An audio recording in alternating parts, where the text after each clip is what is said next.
You want to know the worst thing, Sammy? The worst thing about today was how unjustifiably confident I was that the Bears were going to go out there and make a run at this thing. Even being backed up to the 1-inch line, still having the gall to believe that the Chicago Bears were going to go out there and win a game that they had no business winning.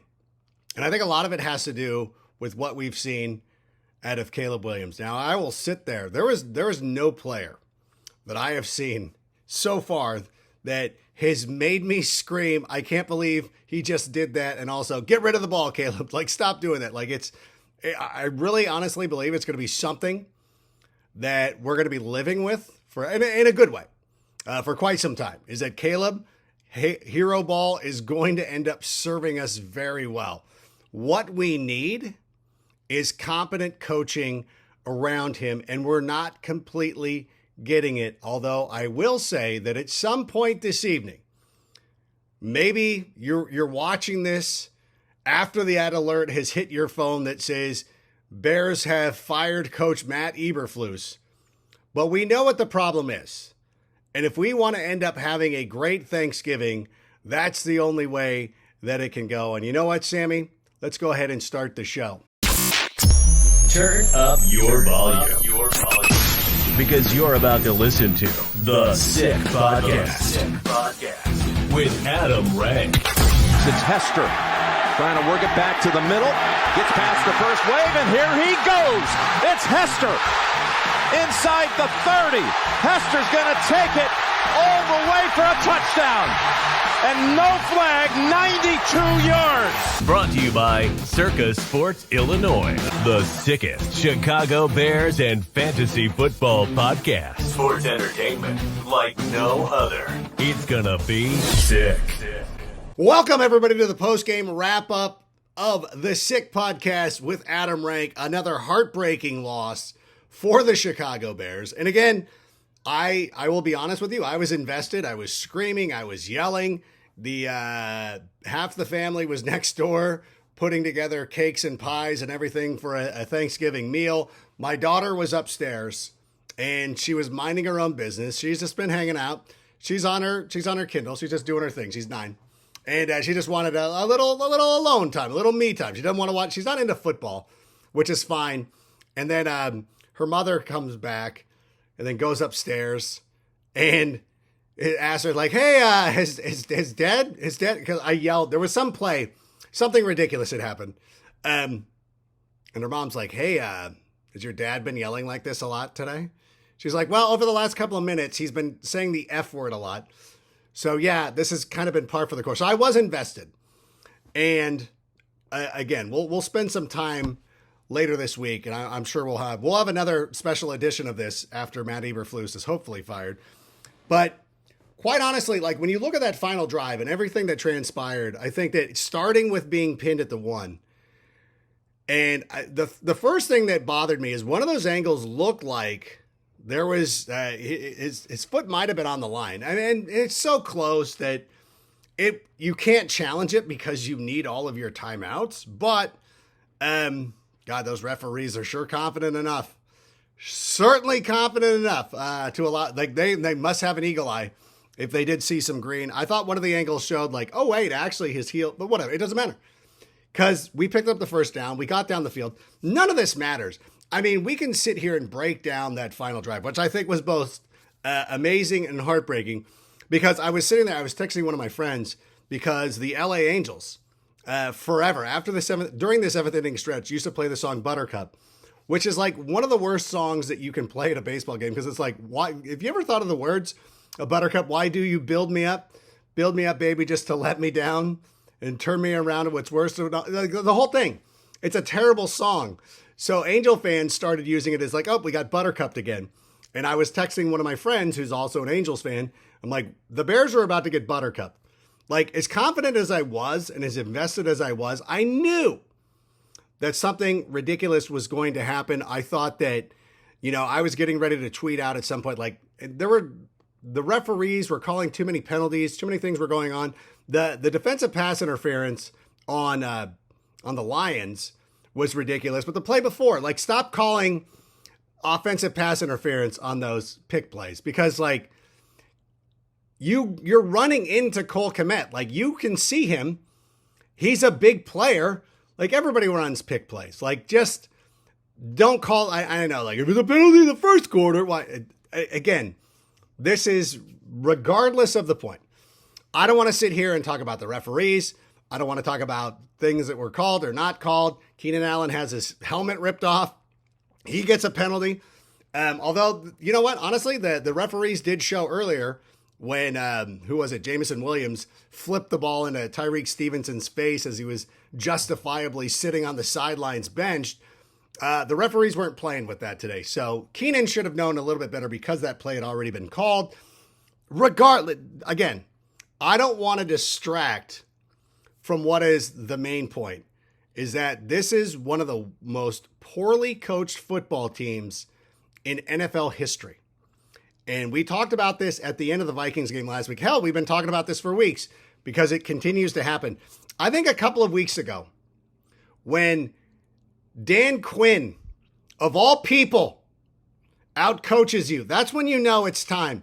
And I know people like Dan Quinn, which I don't know why. Do you not remember the Super Bowl that he blew that was 28-3? You got outcoached by Dan Quinn. That's the first red flag. That was the first red flag, and then it just keeps happening over and over again. And we said it last week. There's a reason why Kevin O'Connell is so good in one-score games. Look at the Kansas City Chiefs this season. If I'm not mistaken, they rallied last week to beat they rallied to beat the Carolina Panthers. I think it was their 8th one-score victory of the season, which is the most for a team that's 9-1. So whatever it is. And to me, that comes down to coaching. And it's pretty evident at this point that Matt Eberflus is not he's not an effective coach. And forgive me that I keep checking my phone. My daughter did pick out this case. I keep looking for the alert. I want to make sure. People, you know what's interesting too is it's going to happen. I know a lot of you are like, hey, you're too, like, there's no way he gets fired. You've known this team. You've known this team too long. The fact of the matter remains, the Bears have done a lot of firsts. Like, they had never hired a retread coach until they hired John Fox. John Fox was who they broke their retread cherry on. Like, if you would have done that for somebody like Bill Belichick, I don't know, Bill Belichick wasn't available at the time, but it's not like you were going for the ghost of Mike Ditka or whatever. You were going for John Fox, who was on his like third team. Actually, it might have been his fourth team because he was going to be hired with the Raiders, but got involved in some scandal with a stewardess or something. I don't know. So the Bears have never had a, there's been a lot of, I know it's like it's something that people always point to. Like, they've never done this. They've never fired, like, they're going to do it. You cannot excuse this for another second. Don't give me the history. Don't give me and stop acting like, I know this always comes into me defending the McCaskies too, but like, Matt Eberflus is going to be fired. He is not going to be the head coach of this team next week. Okay. It's just not going to happen. And there's somebody from a 708 number who keeps texting me these inside scoops who said that Matt Eberflus already told the team before today's game that he was fired. I don't know who that is. Some rando got my phone number because they haven't identified themselves. I'm like, who is it? Is it Sears Tower? Did Sears Tower get my number? And I have no inside information or anything, but there is no way that you can continue to go out there and expect fans to buy in what is going on for the rest of the season if you do not fire this coach. I don't want to be we should not be in a position right now where once again, we're sitting here talking about how great Caleb played in the second half. 200 plus yards, 3 touchdowns, no picks. He makes mistakes. Again, like he does make mistakes. He plays hero ball too much. He takes bad sacks. The sack on the penultimate play was a bad sack, obviously. Horrible play call because it was an RPO. I'll have to go back and watch it. Looked like an RPO to where, like, why are we running an RPO right now? We do not have time to F around with the RPOs. We got to throw the ball down the field. We might have gotten out a little too far out in front of our skis on that one. But again, there's so much stuff that we could be celebrating and talking about great strides and all this stuff. You do not afford yourself that luxury if you are blowing games the way that you are. And unfortunately, these Bears losses keep mounting. They keep getting worse. They're ugly. They're unfortunate. And most importantly, they're avoidable. There are too many avoidable mistakes, okay? Losing on a Hail Mary. That wasn't even in range. The guy couldn't even get the ball to the goal line.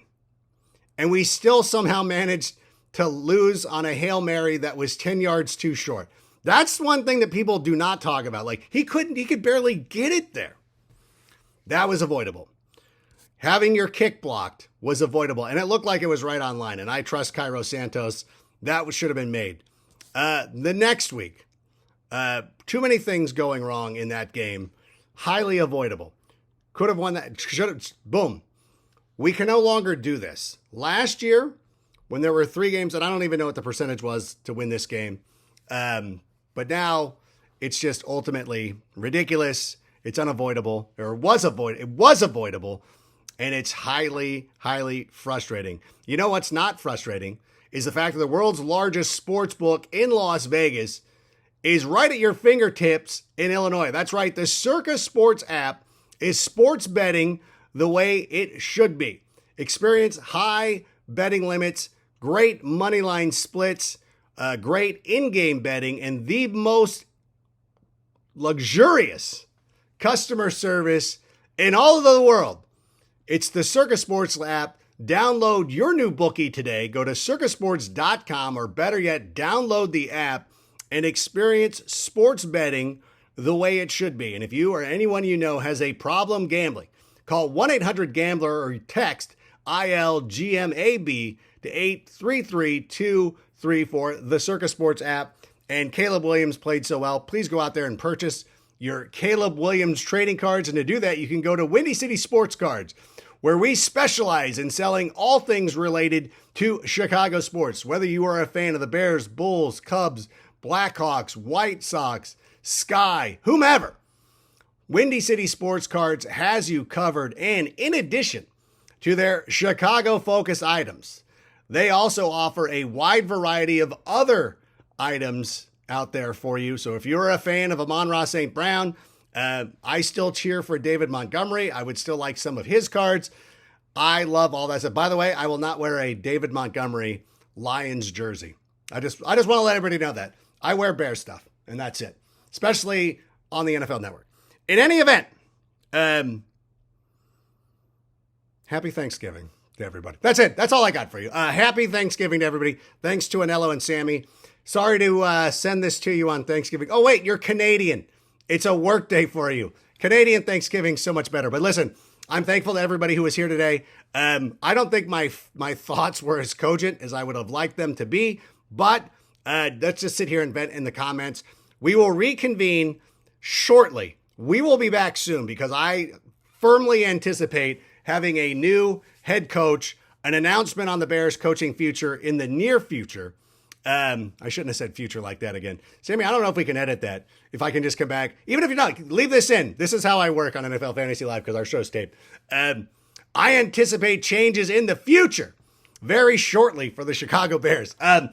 We'll be back to cover that news and to talk about Thomas Brown being the new head coach, or maybe it's going to be the special team guy, maybe Hightower. Although, listen, the special teams hasn't been great over the last couple of weeks, so let's not just assume it's Hightower. I hope Thomas Brown gets an opportunity to do it. You all deserve better. Thank you so much for being here. Thank you for being a friend. Good luck, everybody. Enjoy. You Americans, enjoy your holiday. You Canadians, enjoy your day of work. And we'll see you hopefully very soon. And that's a wrap. Hope you don't miss us too much until next time.